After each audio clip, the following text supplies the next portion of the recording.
Hello everyone, welcome to my KSP tutorial series.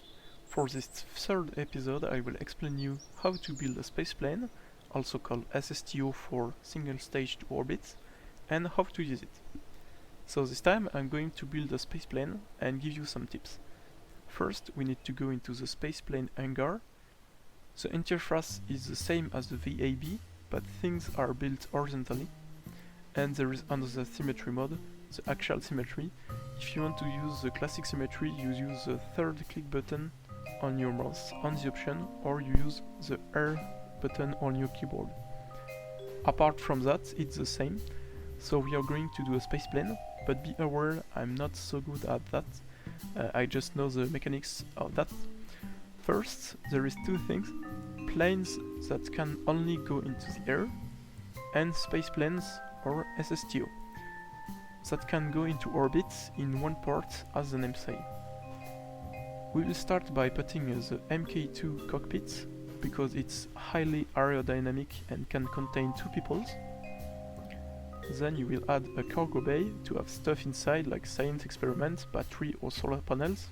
And a bonus option, you can place a drone core to replace totally a pilot with electricity. If you want to have an engineer and a scientist inside your cockpit. And you add the stuff inside the cargo bay like the science junior, battery and solar panels. Then you will have the choice between two types of fuel tanks: the rocket fuel fuselage and the liquid fuel fuselage. The first contains everything to supply a classic rocket engine, and the second have the same liquid parts but without oxidizer.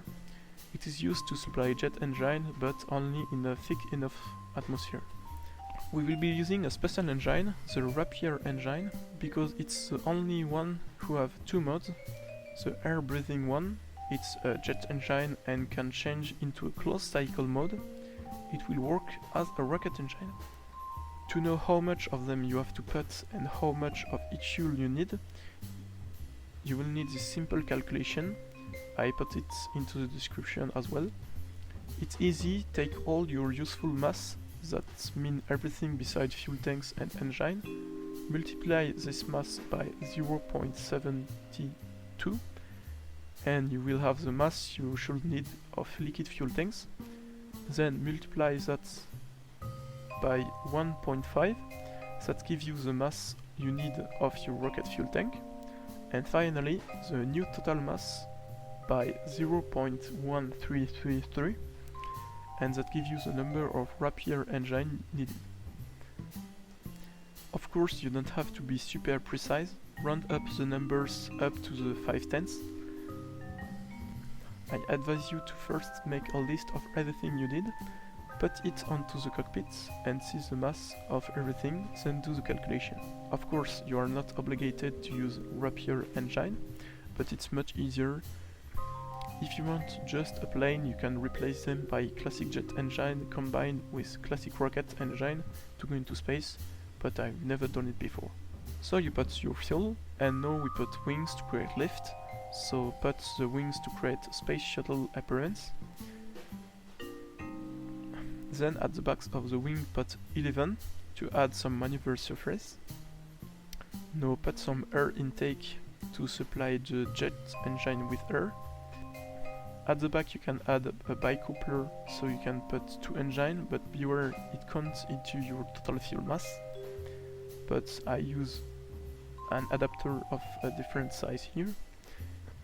But instead of a big ugly air intake, I'd advise you to put on the side of the main body a little fuel tank with an engine behind and an air intake on the front. You can then connect them with struts to increase the stability of the craft.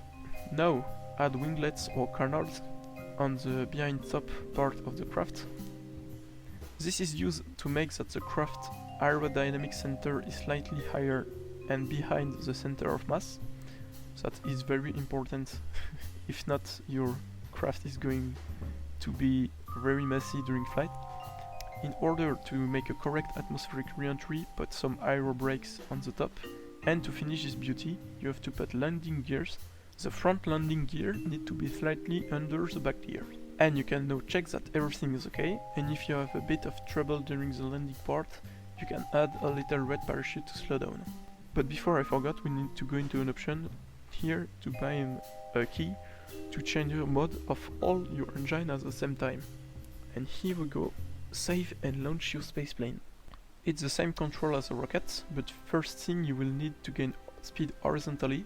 I advise you to accelerate to around Mach 5 speed before going too far from the sea level. In order to do that, take an angle of around 20 degrees on the nav ball, and you should change mode automatically around 1500 meters per second. Then, when you are in a closed cycle, it works exactly like a rocket with a delta V at the left. And for the landing, at first make the belly of the plane face the direction of the fall and enable the aero brake. And when you aren't burning anymore, start to regain the control and go to your landing path and try to slow down as much as you can before touching the ground the more horizontally possible. And then the brake will do the job. Now I will show you all the pieces you may need. The planes have a lot of parts in common with the rockets, so I will not talk about them again. First, you have of course the cockpits, the 3 levels where a crew is needed, and some others that are not in the front, and a drone core to control a plane without a crew. Then the fuel tank, you have the rocket fuel tank with a lot of size, adapters and everything. The jet fuel, same as the rocket but without oxidizer. The monopropellant fuel, and all kind of shape and size adapter. You have also the engines. These are jet engines, so you will only use jet fuel, but they need air intake. And you have the only hybrid engine of the game, the Rapier. It can be a jet engine and a rocket engine at the same time. Into the maneuver parts, we have only the fly-by-wire. It can be put on the front of some parts and is used to provide a craft without qualified pilots with SAS, like if you only have a scientist. You also have a radial decoupler for spaceplanes, but I never use them. There is some docking ports, but specialized to put inside the fuselage and contains a bit of fuel. Then you have the cargo bay of each form for your spacecraft. And an essential part is the air intake of each form to provide air to jet engines. You have also the aerodynamics. You have all the basic cons to increase your overall shape, all the rigid wings to provide lift, and all winglets and control surface to change the direction of your craft in the air. And last, the air brake to slow down into the air. You also have the landing gears, 2 types, the basic ones that aren't retractable, and the advanced ones that can be retracted. And last, the crew cabins with the 3 shape of the spaceplanes. So I hope that's all for the spaceplanes. I remember to you that I'm not so good at that, and I'll put a link into the description where I took my calculation.